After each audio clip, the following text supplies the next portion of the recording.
Prepárate para adentrarnos en un misterio que ha rondado la Ciudad de México por más de un siglo. Hoy vamos a explorar la historia de Guadalupe Martínez de Bejarano. Sí. Una figura que, aunque desconocida para muchos, sembró el terror en la capital mexicana a finales del siglo XIX. Así es, la temible Bejarano. ¡Oh, wow! Como la bautizó la prensa de la época, nos ofrece una mirada escalofriante a una sociedad en transición marcada por la desigualdad y la violencia.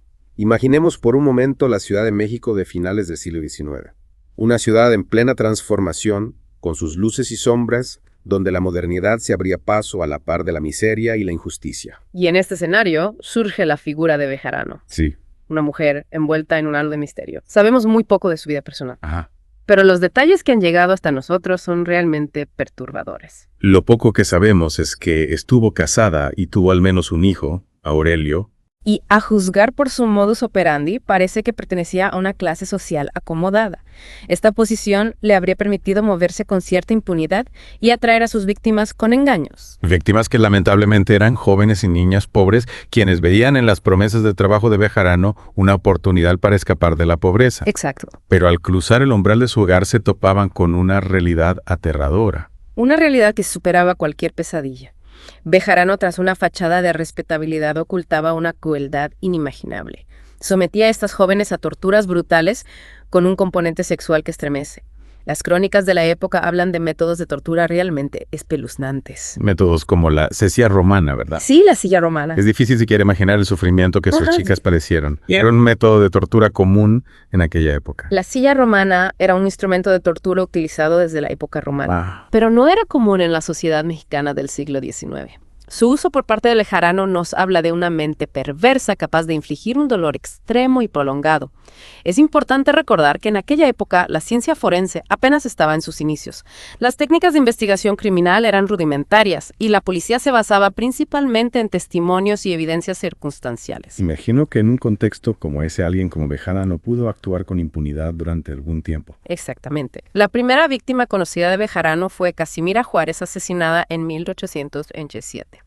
Este crimen llevó a su primera detención, pero la justicia de aquella época era, por decirlo suavemente, deficiente. ¿A qué te refieres? Pues que a pesar de la gravedad del crimen, Bejarano recibió una condena irrisoria, unos pocos años de prisión, una verdadera burla para la memoria de la víctima y una muestra de la impunidad que reinaba en aquellos tiempos. Es indignante pensar que alguien pudiera salirse con la suya tras cometer un acto tan atroz. Y lo peor es que la historia no termina ahí. Apenas 5 años después de su liberación, Bejarano volvió a atacar.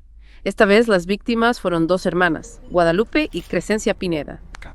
Sus cuerpos hallados en la casa de Bejarano mostraban signos de tortura que te helarían la sangre. ¿Y cómo fue que finalmente la capturaron? ¿Qué condujo a la policía hasta su puerta? Las denuncias de vecinos que sospechaban de las desapariciones en la casa de Bejarano comenzaron a acumularse.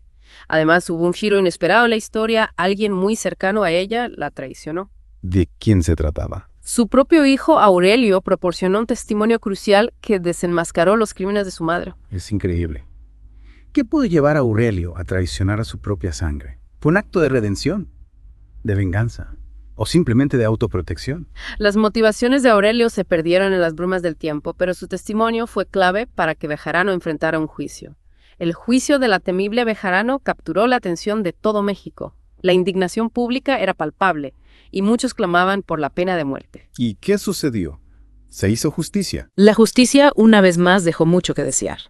A pesar de la gravedad de los crímenes y el clamor popular, Bejarano fue condenada a tan solo 10 años y 8 meses de prisión, una sentencia que muchos consideraron una burla, un reflejo de la profunda desigualdad que imperaba en el México del siglo XIX. ¿Y qué hay de Aurelio? ¿Recibió algún castigo por su complicidad en los crímenes? A pesar de su participación en actos tan atroces, Aurelio solo fue condenado a 2 años de prisión. 2 años. Realmente nos hace cuestionar la noción de justicia en aquella época.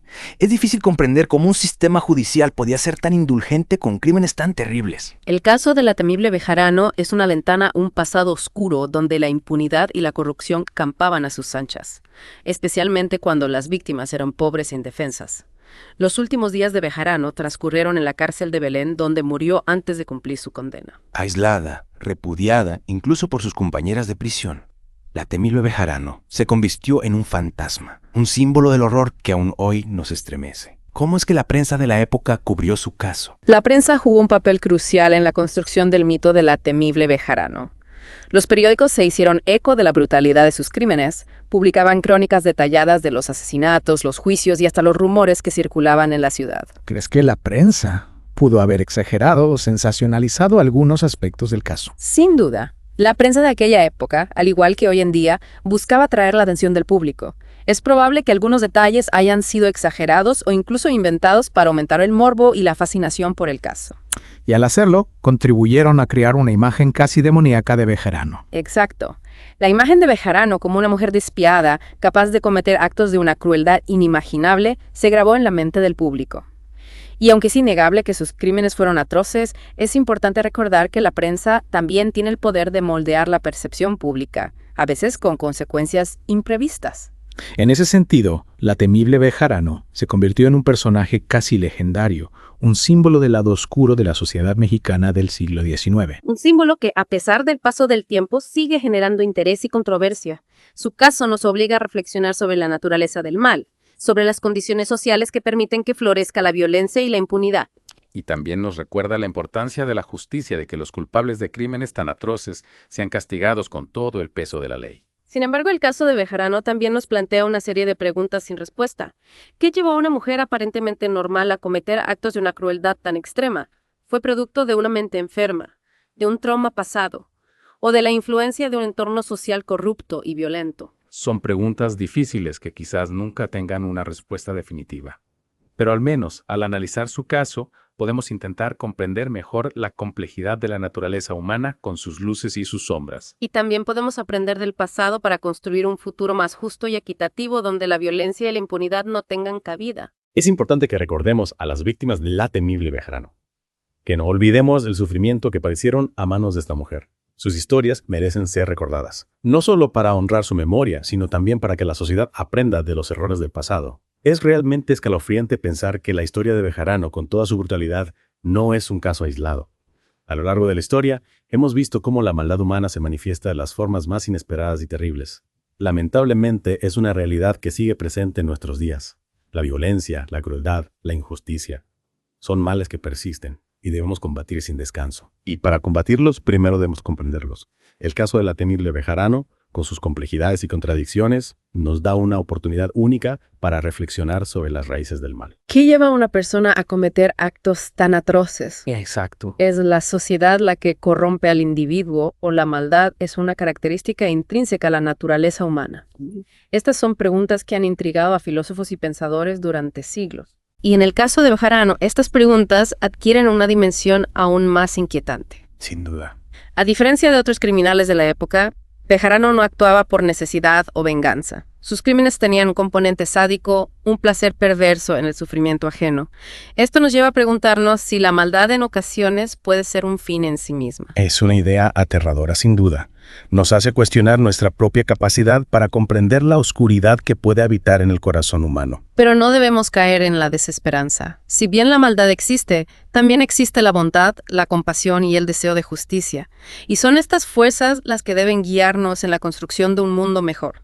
Un mundo donde la memoria de las víctimas de la temible Bejarano y de todas aquellas que han sufrido a manos de la crueldad humana nos sirva como recordatorio constante de la importancia de la justicia, la empatía y la solidaridad.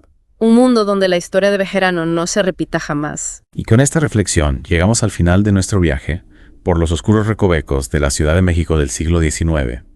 Un viaje que nos ha confrontado con la crudeza de la historia, pero que también nos ha recordado la importancia de la memoria, la justicia y la lucha constante por un mundo mejor. Los invitamos a seguir explorando la historia, a descubrir sus secretos, sus luces y sus sombras, y a reflexionar sobre las lecciones que el pasado nos ofrece para construir un presente y un futuro más justos y humanos. Hasta la próxima en otro Deep Dive. No olvides darle un like, suscribirte y activar la campanita de notificaciones.